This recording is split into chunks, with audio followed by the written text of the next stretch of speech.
Então podemos dar início à última sessão deste congresso. Pronto, já todos estarão um pouco cansados, mas também estão cheios de saber.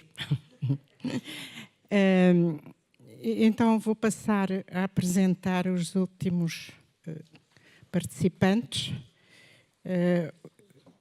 Apresento os dois e depois vou dar a palavra primeiro. Portanto, em primeiro lugar vai falar o professor António Apolinar Lourenço, que é professor aposentado da Faculdade de Letras da Universidade de Coimbra,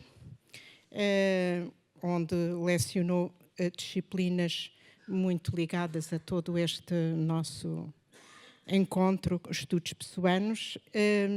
Também como desde a fundação,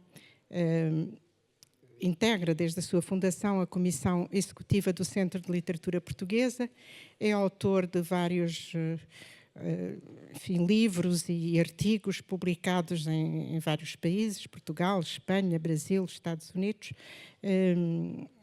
A propósito de Brasil, ainda recentemente publicou uma edição do Marinheiro, muito interessante, que tive a oportunidade de ler e, portanto, não vou recomendar porque não deve estar à venda em Portugal. Também autor de livros como A Identidade e a Alteridade em Fernando Pessoa e António Machado, Fernando Pessoa, Guia de Leitura, de Mensagem de Fernando Pessoa, Modernismo. Lembro também uma edição da poesia de Pessoa contra Salazar, embora alguns dos textos já fossem conhecidos assim, avulsamente, mas é uma boa edição também para oferecer aos vossos amigos. Depois apresento também o Fernando Cabral Martins, que hoje teve a amabilidade de me apresentar, e eu agora retribuo apresentando como professora jubilada da Universidade Nova. Enfim, não precisa de grandes apresentações, até porque se há pessoa que pode aqui bem representar enfim, o papel que Fernando Pessoa tem tido na divulgação. Aliás, vinham ao encontro um pouco do que o António Saias disse, portanto, na sua bela exposição, que é o facto de Pessoa se ter tornado um ícone, digamos, canonizado pela cultura nacional e internacional, e, portanto, não é nenhuma novidade que Fernando Cabral Martins teve o privilégio, acho eu, de interpretar o papel de Fernando Pessoa num desses filmes muito, muito bom, que é A Conversa Acabada, de João Botelho. Portanto, nessa altura eu não o conhecia e, portanto, nunca me passou pela cabeça que, ao ver aquele belo filme, eu estivesse a ver um futuro colega e amigo. Mas, pronto, isso é só uma particularidade que é para não ficarmos sempre nas coisas muito sérias. E, portanto, o Fernando Cabral Martins é bem conhecido pelos seus trabalhos, pelo seu... não só na área, não só no Fernando Pessoa, mas também vários, e muito do Mário de Sá Carneiro, além de, ultimamente, tem dedicado também muito trabalho ao Mário Cesarini, Carlos de Oliveira, Cesário Verde, etc. Muitos ensaios. É também o organizador de um dicionário, uma obra que é fundamental, que é o Dicionário de Fernando Pessoa e do Modernismo Português, além de várias edições. Portanto, estaríamos aqui até às 6h30 a dizer todo o seu currículo. Portanto, eu passo a palavra, então, faz favor ao António Apolinar Lourenço, que tem uma comunicação com o título Vida e Morte e Sobrevida de Alberto Queiro. Bem, boa tarde, eu agradeço à Casa Fernando Pessoa, na pessoa da diretora, a Clara Riso, agradeço à Comissão Organizadora o convite e passo à leitura porque não temos muito tempo, não é? Como é sabido, na famosa carta de 13 de janeiro de 1935, que Fernando Pessoa endereçou a Adolfo Casais Monteiro, o criador dos heterónimos escreveu que Alberto Caeiro teve a sua origem numa surpresa que pretendia fazer a Sá Carneiro em 1914 e que viria a concretizar-se na construção, então entendida como pseudónima, da obra de um poeta bucólico de espécie complicada. Acrescentava que já tinha desistido da ideia, acrescentava nessa carta, quando inesperadamente surgiu na sua consciência o poeta e, já perfeitamente elaborada, a sequência poética que intitulou de O Guardador de Rebanhos.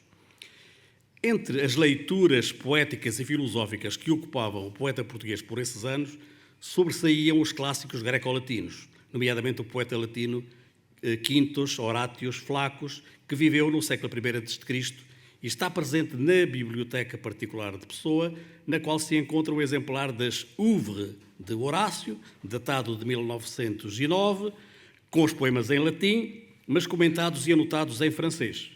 Seguramente, um dos poemas de Horácio que mais o impressionaram terá sido o segundo dos Epodos, que traduz exemplarmente a temática do Beatos Ille e cujo início Federico Lourenço traduziu assim: Feliz aquele que, longe de negócios, como a antiga raça dos mortais, os campos paternos com seus bois trabalha, livre de toda a dívida.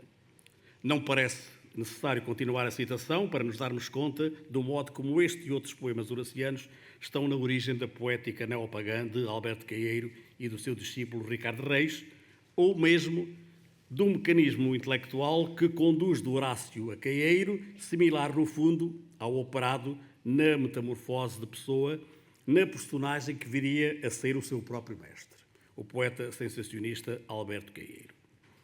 Na mesma biblioteca de Fernando Pessoa, hoje devolvida ao prédio em que este viveu, na Rua Coelho da Rocha, encontramos várias outras obras em que se inspirou o pensamento neopagão de Ricardo Reis e António Mora, com destaque para os 23 livros, vários dos quais sublinhados e anotados pelo poeta, do jornalista, político e filósofo John Mackinnon Robertson, laico, racionalista e liberal, que lia a história do cristianismo à luz do evolucionismo darwinista, ou seja, como resultado de um processo contínuo a partir do paganismo e não como uma ruptura com as religiões que o precederam. Portanto, o Rui Sousa falou aqui já sobre esse autor. Por muito que queiramos desconfiar da cronologia da criação dos heterónimos, exposta na referida carta a Casais Monteiro, e que coincide, grosso modo, com a remessa coeva de informação sobre esse processo que Pessoa foi enviando a Mário Sá Carneiro, em 1914, faz todo o sentido acreditar que Alberto Caeiro foi o primeiro dos heterónimos a ser inventado. Sabemos também com segurança que o poeta pretendia começar a publicação em livro da sua obra com os poemas de Caeiro, que viriam a lume ainda em 1914 ou no início de 1915, sem qualquer referência à paternidade pessoana dos mesmos. Essa seria mantida em completo segredo, apenas partilhado por amigos muito próximos, como Mário Sá Carneiro, Alfredo Guisado, Armando Cortes Rodrigues. O segundo, Alfredo Guisado, filho de pais galegos, foi mesmo chamado a desempenhar um papel importante na manutenção do segredo, simulando, sobretudo para enganar António Ferro, ter encontrado na Galiza, onde passava as férias de verão, um poeta chamado não sei que Caeiro, que se preparava para publicar um livro de poesia.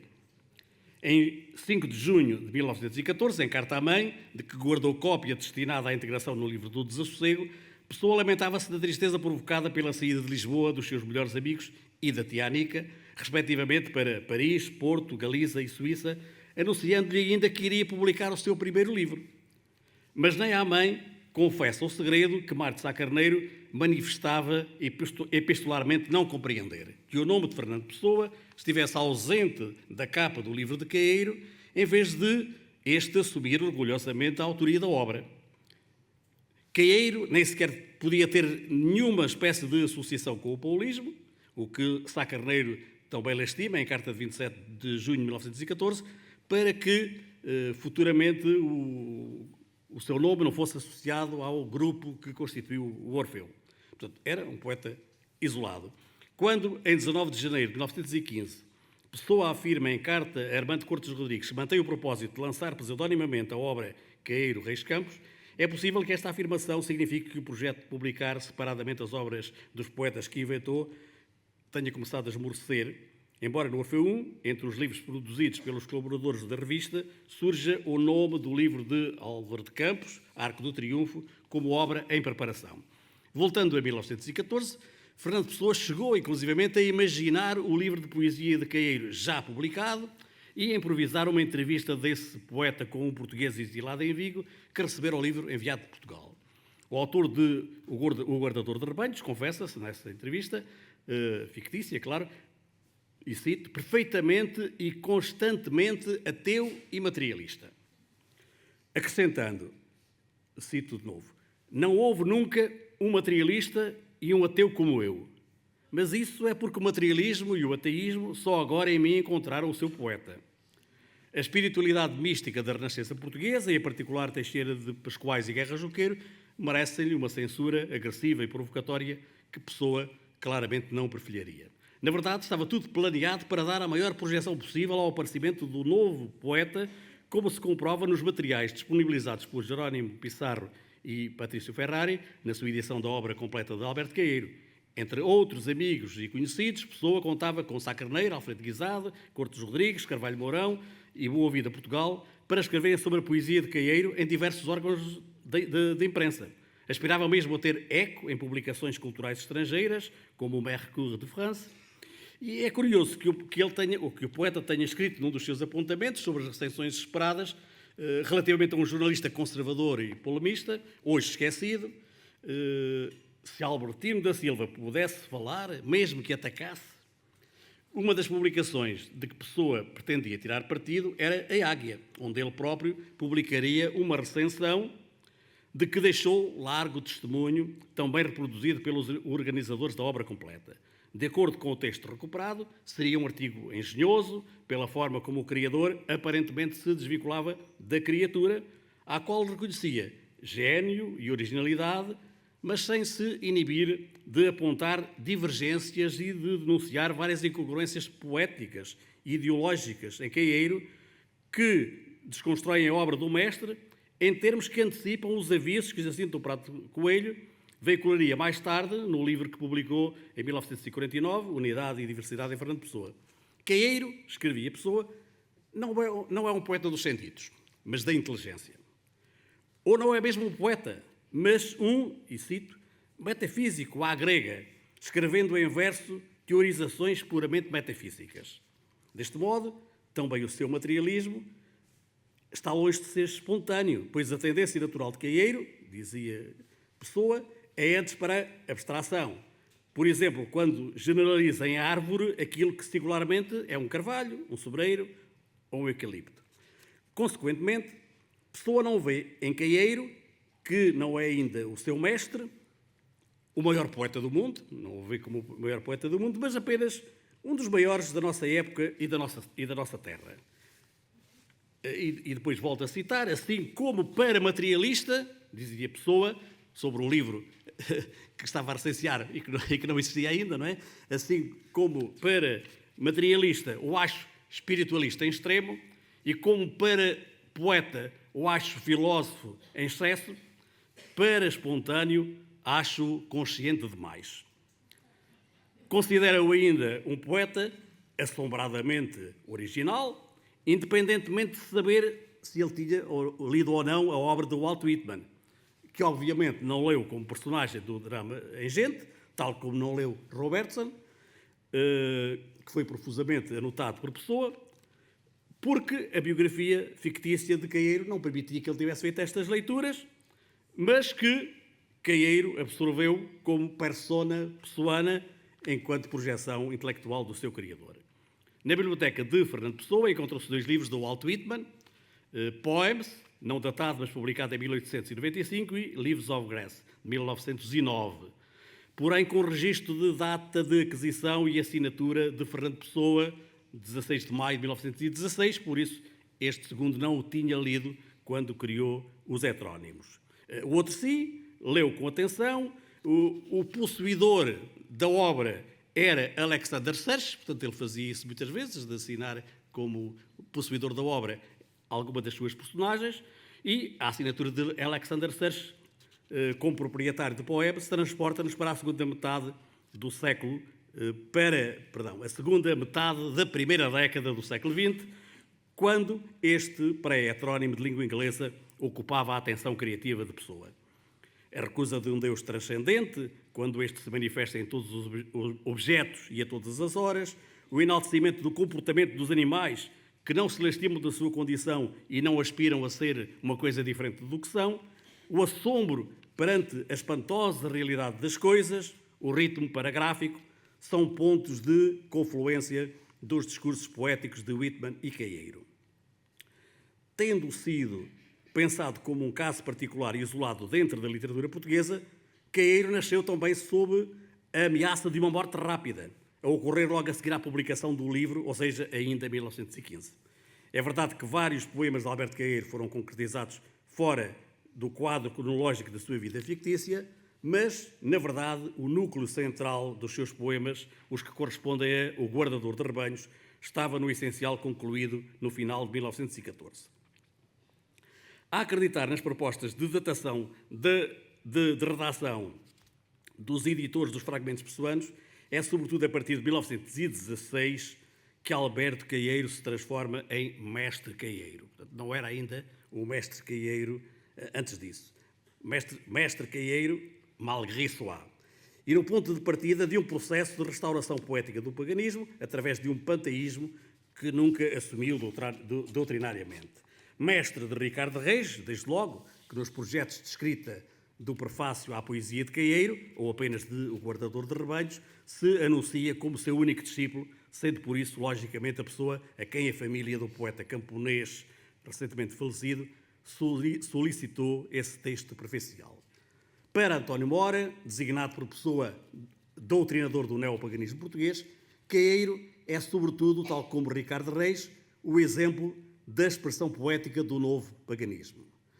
Alberto Queieiro é visto como viriato na mensagem à aurora. A luz ainda dócil, mas o dia já do renascimento pagão. Enquanto Reis representa o pleno dia do neopaganismo, em que a forma se junta à ideia e a proporção esculpe a essência, é uma citação. Também num projeto de obras a publicar, reproduzido por Luís Filipe Teixeira, constam as obras O Guardador de Rebanhos, que é apontado como exemplo de reconstrução da sensibilidade pagã, em itálico, e as odes de Ricardo Reis, classificadas como afirmação da reconstrução da estética pagã.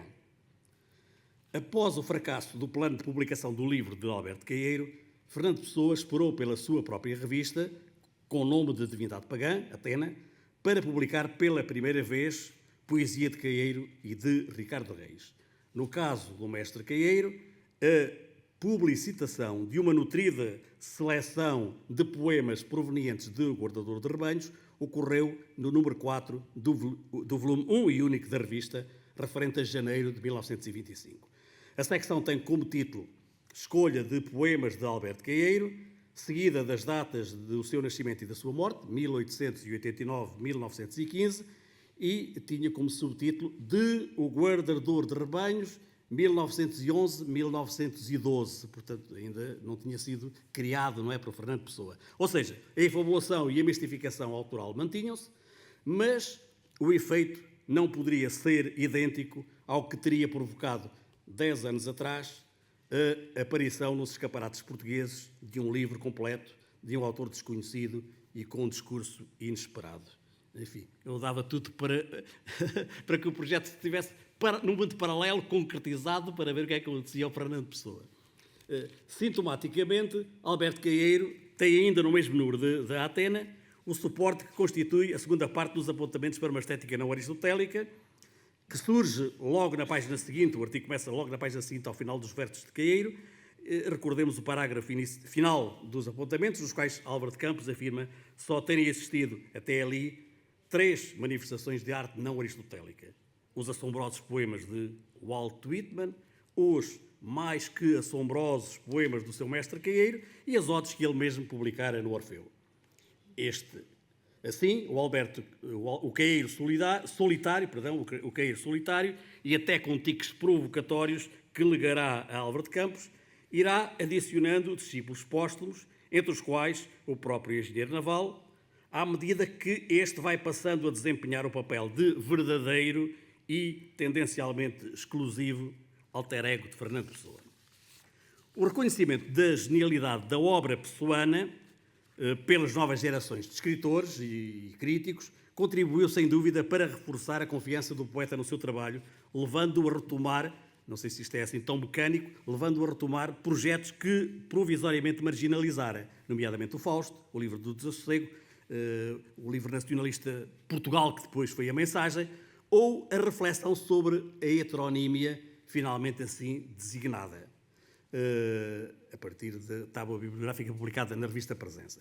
A sobrevida de Alberto Queiro, que ocorre entre o final da década de 1920 e o início da seguinte, não se caracteriza pelo retorno da atividade criadora do heterónimo, mas pela afirmação da sua centralidade no interior da galáxia heteronímica.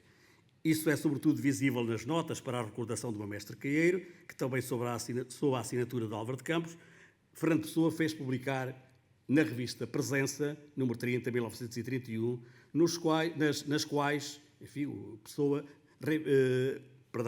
nas quais o autor da Ode Triunfal reivindica claramente um lugar próprio dentro do projeto pagão, que claramente já não mobilizava sincronicamente o presente pessoano, mas respondia, em grande parte, à curiosidade dos novos discípulos do mestre Fernando Pessoa. E escrevia assim, isto é bastante conhecido, mas ainda assim vou ler, escrevia assim Álvaro de Campos. O meu mestre Queiro não era um pagão, era o paganismo. O Ricardo Reis é um pagão. O António Mora é um pagão. Eu sou um pagão. O próprio Fernando Pessoa seria um pagão se não fosse o novelo embrulhado para o lado de dentro. Mas o Ricardo Reis é um pagão por caráter. O António Mora é um pagão por inteligência. Eu sou um pagão por revolta, isto é, por temperamento. Em Queiro não havia explicitação para o paganismo, havia consubstanciação. As notas para a recordação do meu mestre Queiro constituem um dos textos em prosa mais notáveis de Fernando Pessoa e não apenas a parte que foi publicada na revista. Nestas notas, se ensaia o dia triunfal, quando Campos afirma que Fernando Pessoa conheceu Queiro no dia 8 de março de 1914, cruzando assim as vidas do Criador e da criatura. E escrevia: nesse mês, Queiro viera a Lisboa passar uma semana, e foi então que Fernando o conheceu. Ouviu ler o Guardador de Rebanhos, foi para casa com febre e escreveu num só lance ou traço a chuva oblíqua. Bem à sua maneira, Álvaro de Campos vai ainda mais longe no atropelo do senso comum, advogando a existência real dos heterónimos e a inexistência do autor. Pessoa não existe, propriamente falando, escrevia Álvaro de Campos. Nada de particularmente novo no domínio da ficção literária, mas com o claro objetivo de condicionar as futuras leituras da heteronímia. Estou-me aproximando do fim.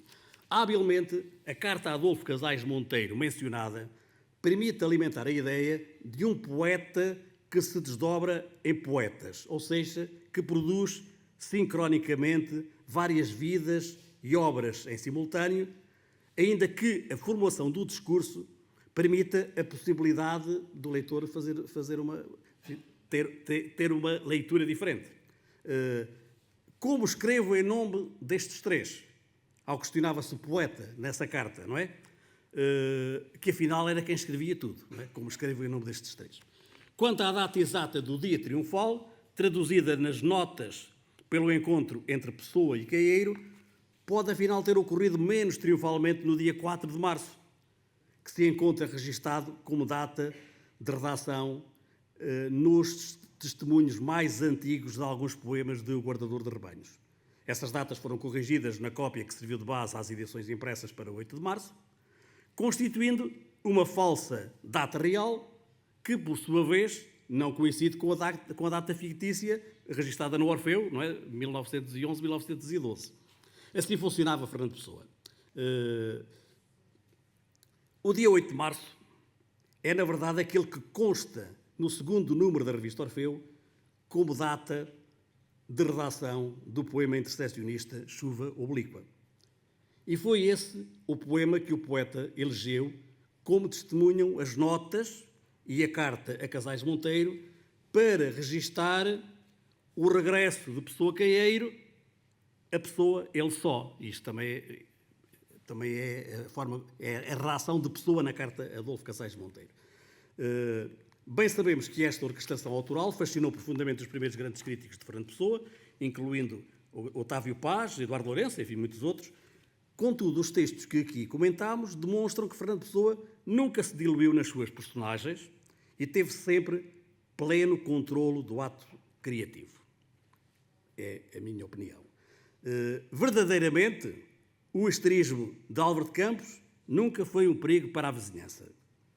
E Caieiro, na sua vida, morte e sobrevida, recorda-nos o modelo de criação poética preconizado por António Machado, o escritor, poeta espanhol António Machado, através do seu apócrifo Juan de Mairena, a que alguns também chamam heterónimo. E ele escreveu o seguinte, eu vou ler em português. Antes de escrever um poema, convém imaginar o poeta capaz de o escrever. E foi isso que a pessoa começou por fazer, não é? E seguidamente, continuava Mairena, pode-se prescindir do poema, do poeta, enfim, pode-se prescindir do poeta ou pode ficar-se com ele. A escolha de Pessoa foi aquela que conhecemos. Obrigado.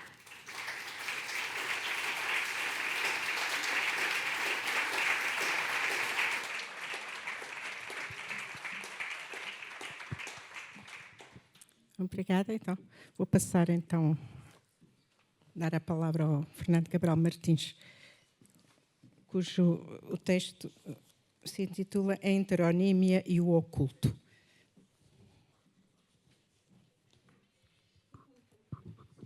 Eu começo por agradecer também à Casa Fernando Pessoa o convite e aos organizadores terem-me convidado também. E o que eu vou fazer é uma coisa de um pouco arriscado, porque, na verdade, como aliás o próprio título da minha comunicação indica, tem uma grande ambição, mas demasiada ambição, que eu não vou claramente conseguir, a que eu não vou conseguir corresponder, mas vou tentar sim dar algumas pistas ou alguns passos no sentido de tornar pelo menos mais sensível, ou seja, em que sentido é que esta releitura do ocultismo em Pessoa pode fazer sentido. É porque, na verdade, esse ocultismo eu acho que se pode considerar como a última fronteira dos estudos pessoanos, porque, não sei porquê, de facto há muito pouco trabalho sobre isso, é, apesar de tudo, uma zona muito considerável daquilo que o Pessoa nos deixou, da sua obra.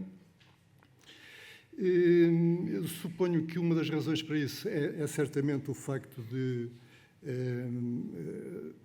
esta temática exigir um conhecimento prévio, não é? Com um certo grau de especialização, e também porque, e é este o ponto, eu estou a chegar ao ponto, também porque não é clara a relação que pode estabelecer-se entre o ocultismo, entre a preocupação ocultista, entre a temática ocultista e a própria obra poética.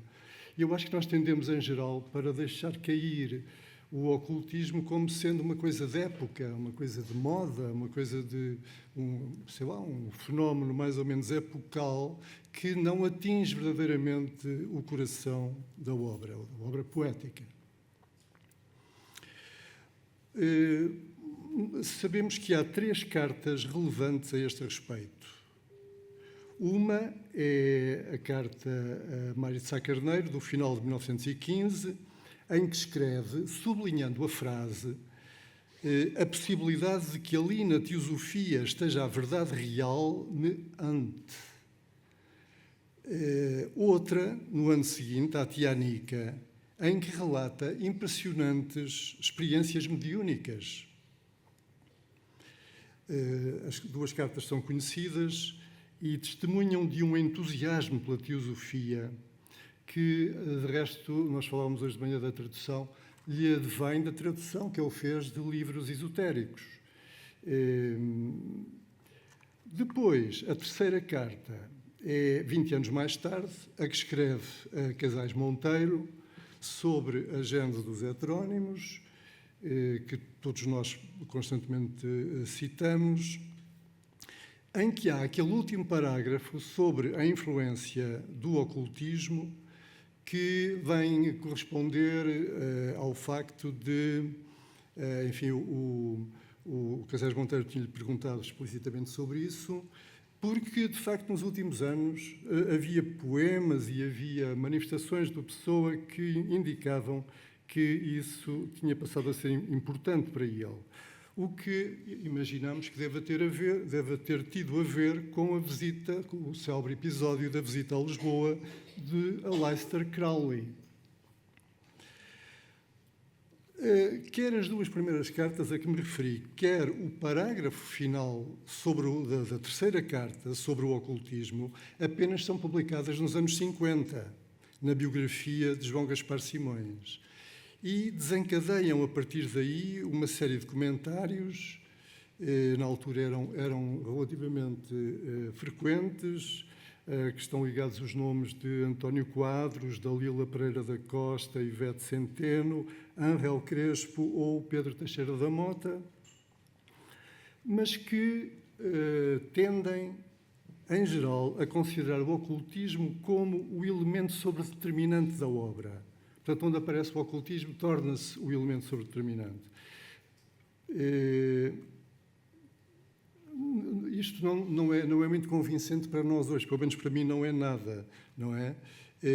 O que é facto é que há um momento, pelo menos, e um momento crucial, em que, para o Pessoa, o ocultismo consistiu na verdade real. Depois, eu fui à procura de enquadramentos gerais para este problema, para esta problemática, e encontrei, no último capítulo do grande livro de Eduardo Lourenço, Pessoa Revisitado, no último capítulo, em que ele fala precisamente da possibilidade de haver uma integração entre o ocultismo e a poesia. E então é lá que nós lemos, nesse capítulo, que nós lemos esta citação, que resolve o problema da integração, considerando que há dois polos na obra de Pessoa. Um deles é ocupado pela visão caeiro, digamos, uma verdade real, que seria a visão caeiro, e uma outra, que seria a visão Rosa Cruz. Numa se negando o que na outra se afirma.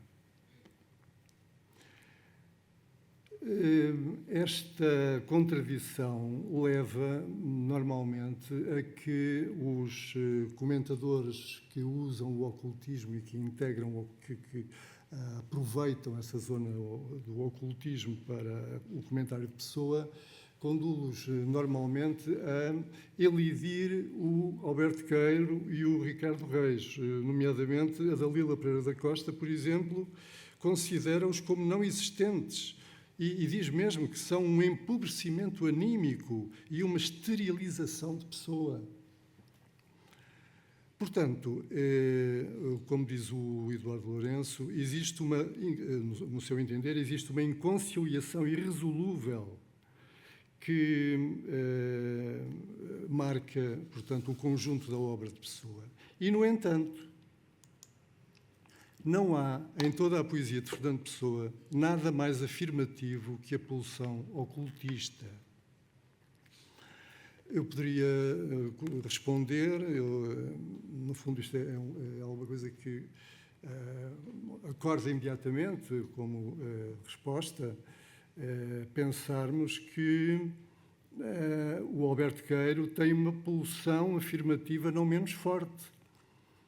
De resto, o Alberto Queiro abre um modo poético novo no Fernando Pessoa. Não pode haver uma pulsão afirmativa mais forte.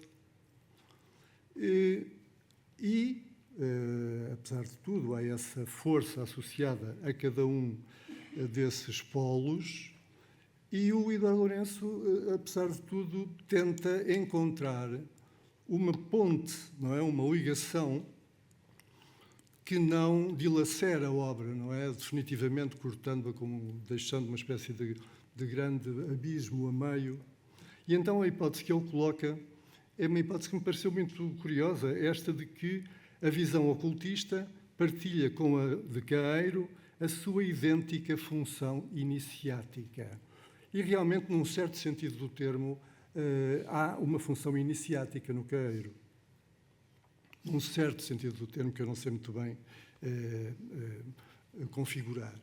Mas que sei que pode, de facto, comparar-se, de algum modo, àquilo que eu sei muito bem configurar na tradição ocultista. Esta ponta, ou esta ligação, apesar de tudo, não me parece que possa, em nenhum momento,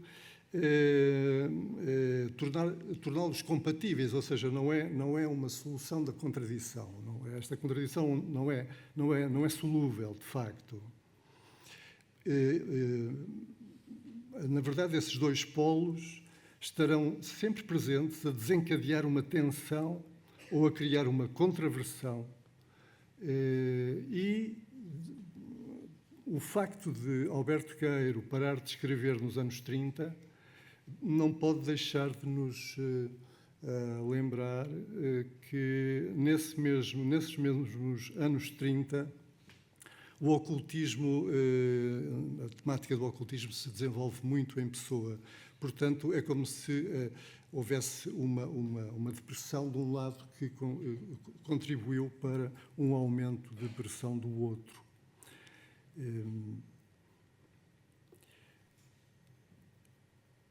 Agora, o próprio Pessoa, isto que se tornou crítico para o Eduardo Lourenço, não era de modo nenhum estranho ao próprio Pessoa. Eu acho que ele próprio sentia, inevitavelmente, que, enfim, não vou pôr na cabeça do Pessoa, mas parece-me que é impossível não sentir uma dificuldade qualquer especial nesta coabitação.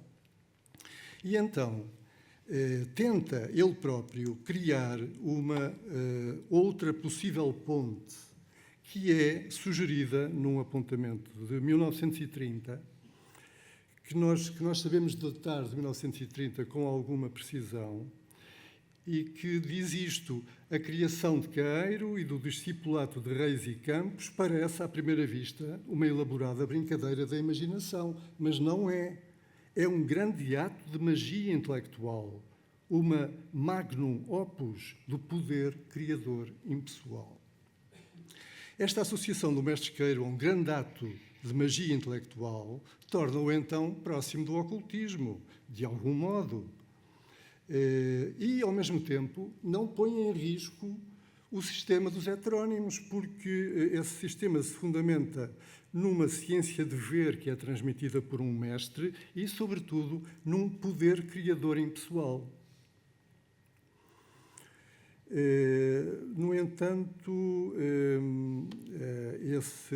essa inconciliação é, obviamente, sentida logo, e quando ele tem o primeiro entusiasmo com o ocultismo, ele fala imediatamente nisso numa carta ao Sá Carneiro, que já citei, em que diz que se você meditar que a teosofia é um sistema ultracristão e pensar no que há de fundamentalmente incompatível com o paganismo essencial, você terá o primeiro elemento grave que se acrescentou à minha crise.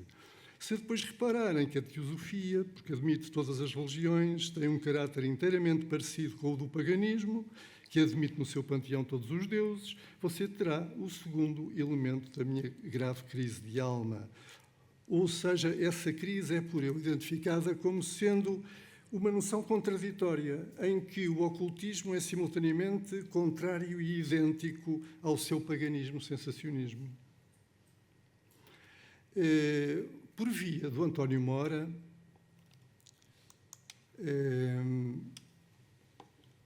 ele esboça uma outra possibilidade de conciliação. Enfim, há uma inconciliação decisiva, que não é superável, mas, apesar de tudo, tem que haver um modo de coabitação, digamos assim. E então o António Mora procura, por seus meios, estabelecer um nexo entre os dois aspectos, e é o momento em que ele escreve estas frases: sabemos que somos servos, nascemos sem querermos, morremos sem desejarmos, crescemos por uma lei que não podemos alterar, envelhecemos segundo uma lei cuja ação nada nosso pode obstruir.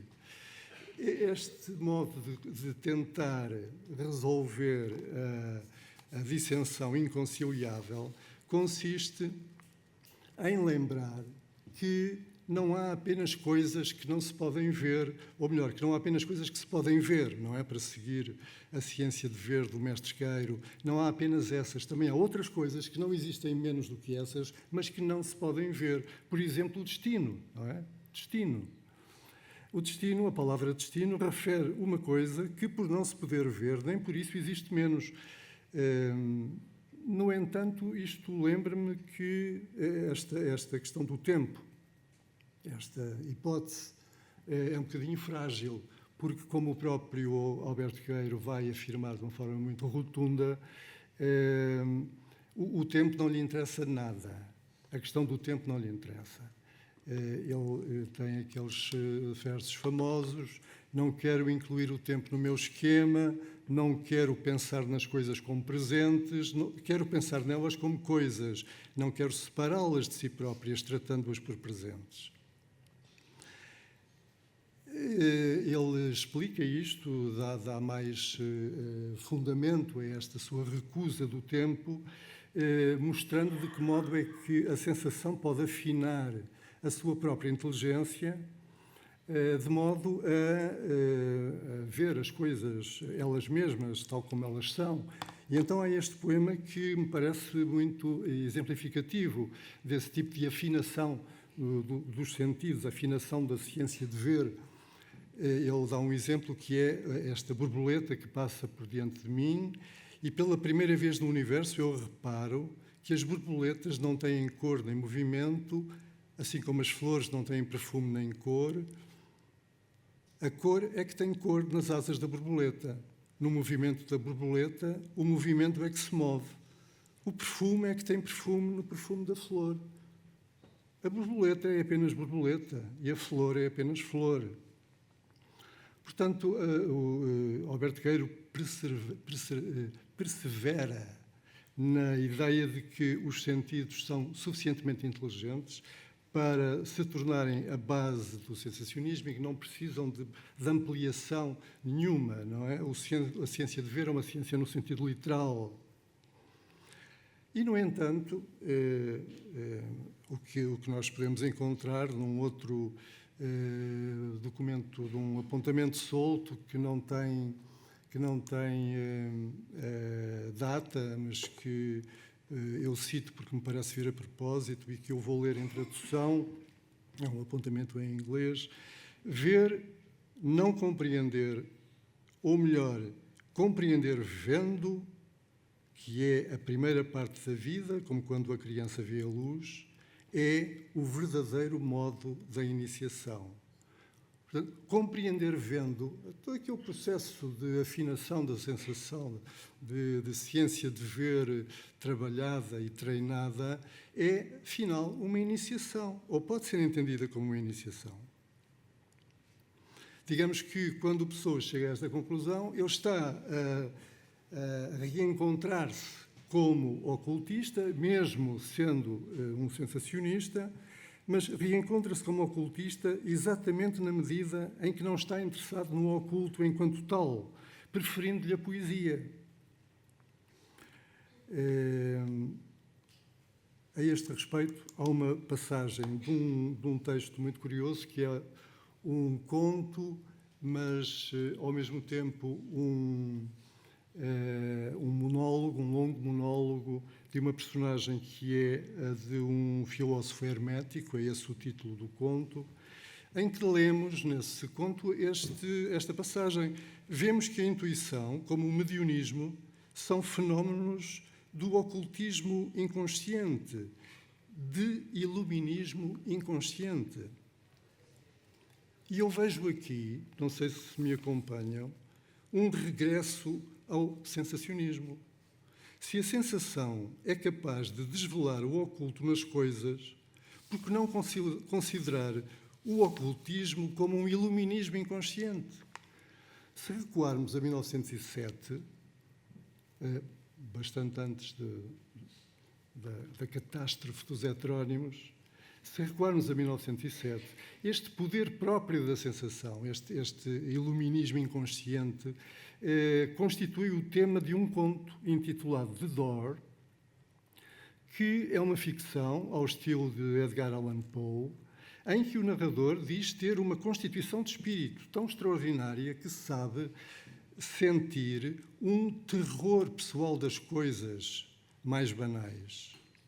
E também no mesmo ano de 1907, Alexander Serge escreve sobre o mesmo tema, o do mistério que se pode apreender pelos sentidos, apreender diretamente pelos sentidos, em 2 poemas, The Circle e The Curtain, em que o mistério e o nada são objetos principais e que ele pode tratar pela via das sensações, embora tenha que usar um mecanismo de mediação que é aquilo que eu chamo a analogia e o simbolismo. É preciso passar pela mediação dos símbolos, mas, apesar de tudo, há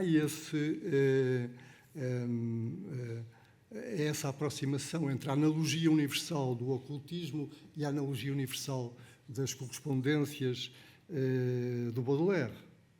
Enfim, isto são tudo, digamos, apenas elementos que ainda não têm uma coerência como espero que venham a ter, mas que se associam uns aos outros na construção de uma possibilidade de integração destes 2 polos a que me estou a referir.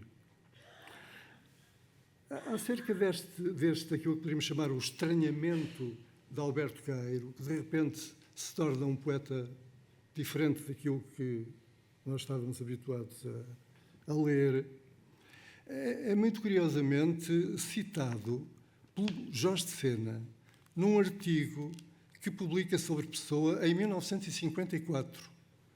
Já depois, portanto, da biografia do Gaspar Simões e já depois de ter lido eventualmente aquelas cartas em que fala do ocultismo, e essa frase é a seguinte: ele fala do empiriocriticismo esotérico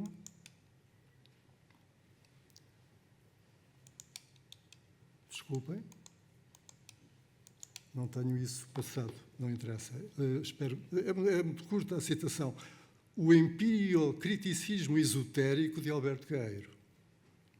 Portanto, aquilo que eu gostaria de concluir, aquilo que talvez fosse bom concluir, que eu não tenho a certeza absoluta de ser possível, é que existe em Pessoa qualquer coisa como um sensacionismo negro, que se vem acrescentar ao sensacionismo branco de Alberto Queiro.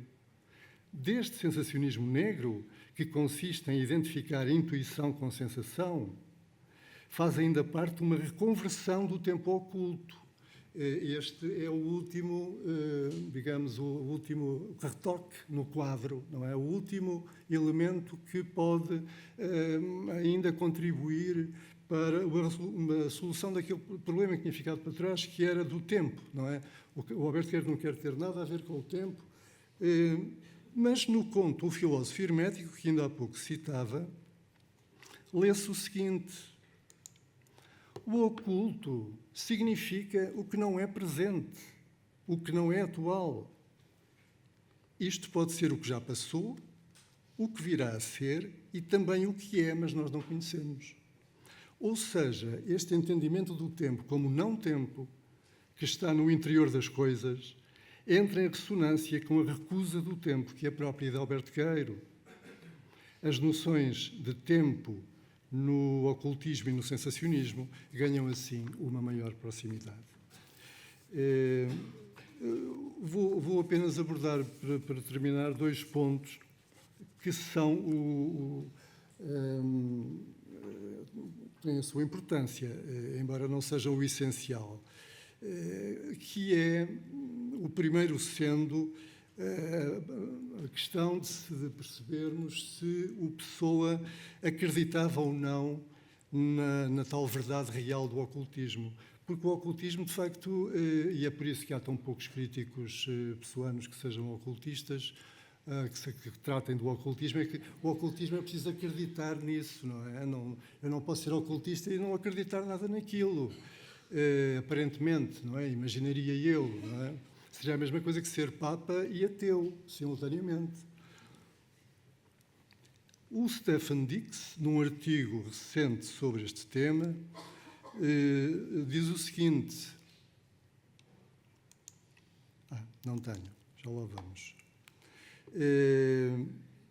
Parece que 2 dos seus saberes esotéricos preferidos, diz a respeito da Pessoa, parece que 2 dos seus saberes esotéricos preferidos são a teosofia e o rosacrucianismo, mas continua a ser controverso afirmar que Pessoa acredita realmente nesses saberes. Mas a esta pergunta, eu acho que o último parágrafo da carta a Casais Monteiro, sobre a gênese dos heterónimos, parece responder afirmativamente.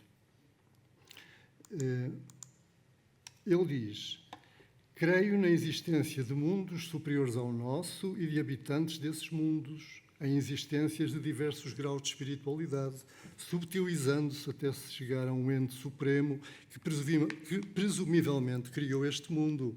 Portanto, este é um credo, não é? Creio num último parágrafo da grande carta de testamento, da grande carta autobiográfica, da grande carta sobre a sua obra, que ele pediu explicitamente que não fosse publicada quando a carta fosse eventualmente publicada, que se não publicasse aquele último parágrafo. Portanto, esta mesma restrição aumenta o poder de convicção deste último parágrafo. E ele diz, nesse último parágrafo, que acredita piamente na existência de mundos superiores, etc., etc. Eu quase não sei muito bem, é uma das dificuldades que eu tenho, é precisamente de perceber o que é que eu queria dizer com isto. Porquê é que eu escrevi isto ao Casais Monteiro? Será que eu queria dizer ao Casais Monteiro que os heterónimos eram uma espécie de habitantes subtilizados de mundos superiores ao nosso? Eu era bem capaz disso, mas não creio. Em 1919, um texto intitulado Um Caso de Mediunidade traz novos elementos. Trata-se de um ensaio de tipo psiquiátrico que descreve a mediunidade como um estado mórbido e que faria parte de um ensaio maior com um título que é muito elucidativo: Tese contra o Ocultismo. É estranho que alguém se possa mostrar tão empenhado na defesa de um campo do conhecimento e logo a seguir proceder à sua desmontagem, reduzindo-o a uma inclinação doentia. Como sempre em Pessoa, somos levados a concluir que ele é igualmente sincero nos dois momentos em que se contradiz, como aliás explica em Aspectos, que é um projeto de 1920, em que pela primeira vez ele tenta uma definição sistemática dos heterónimos. E ele lê-se em Aspectos: finjo, não finjo. Se quisesse fingir, para que escreveria isto? Acresce a isto que o ocultismo moderno está marcado pelo selo da mistificação. Convém lembrar o escândalo público em torno de Helena Blavatsky, a fundadora da Teosofia, que afirmara estar em permanente contacto com uma irmandade de grandes mestres ou adeptos que dirigiriam na sombra a evolução espiritual da humanidade, mas que em 1884 se vem a provar que não passava de uma invenção. E há o caso da partida de Aleister Crowley de Lisboa, em 1930, que coincide com a encenação do seu suicídio na boca do inferno, que é noticiado nos jornais, e na qual Pessoa colabora ativamente com um depoimento e uma entrevista.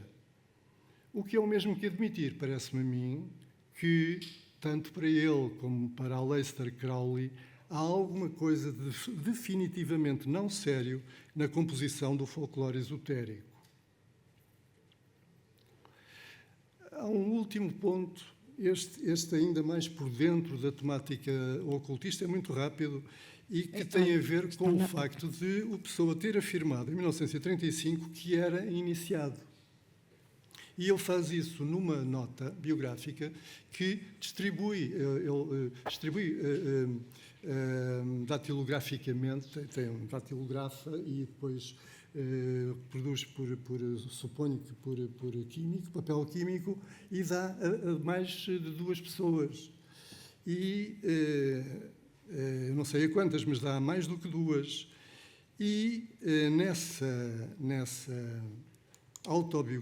nota autobiográfica, ele diz que a sua posição iniciática tem uma posição iniciática e que essa posição iniciática é de iniciado por comunicação direta de mestre a discípulo nos 3 graus menores da aparentemente extinta Ordem Templária de Portugal. Portanto, no próprio artigo que ele publica no mesmo ano sobre as associações secretas, sobre a respeito da lei para proibir a maçonaria que subiu à Assembleia e sobre a qual ele escreveu aquele célebre artigo de jornal e depois um opúsculo, ele também dá a entender nesse artigo que foi levado a estudar a parte oculta da maçonaria, que é um assunto muito belo, mas muito difícil, sobretudo para quem o estuda de fora. Tendo eu, porém, certa preparação, cuja natureza me não proponho indicar, pude ir, embora lentamente, compreendendo o que lia e sabendo meditar o que compreendia.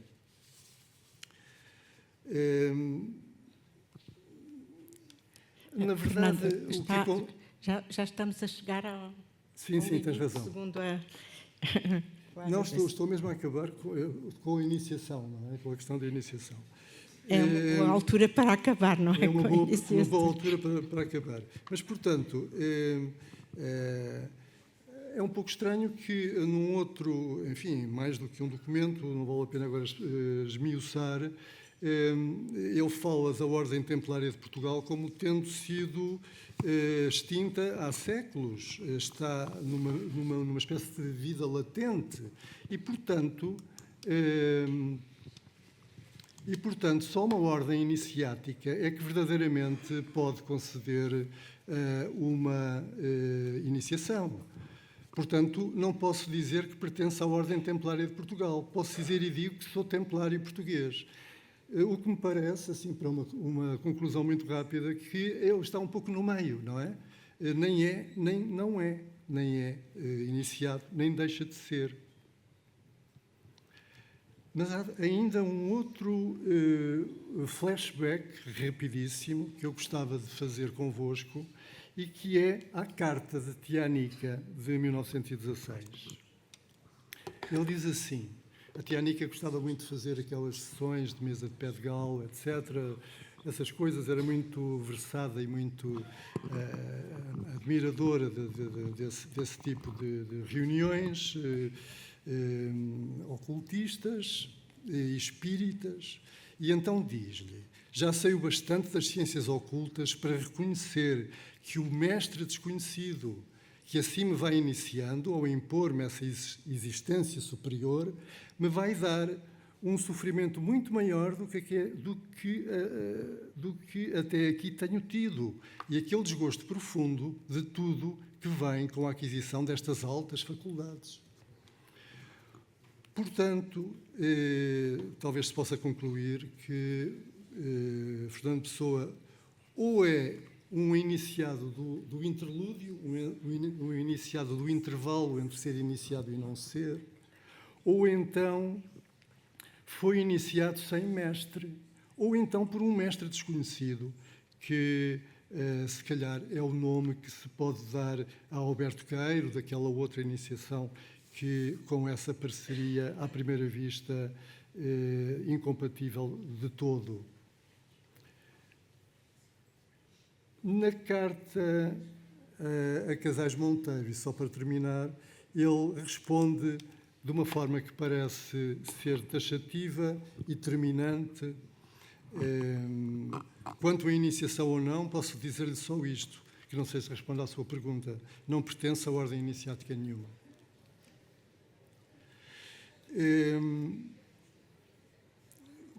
Em Pessoa, qualquer género, em poesia ou prosa, ganha sempre a forma do monólogo dramático. O dialogismo, a contracena, a interdependência são a lei geral que governa a sua literatura.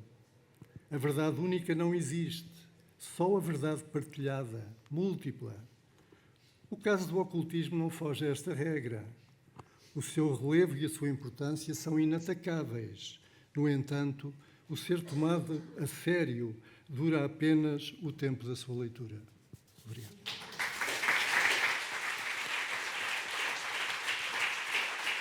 Agora já não.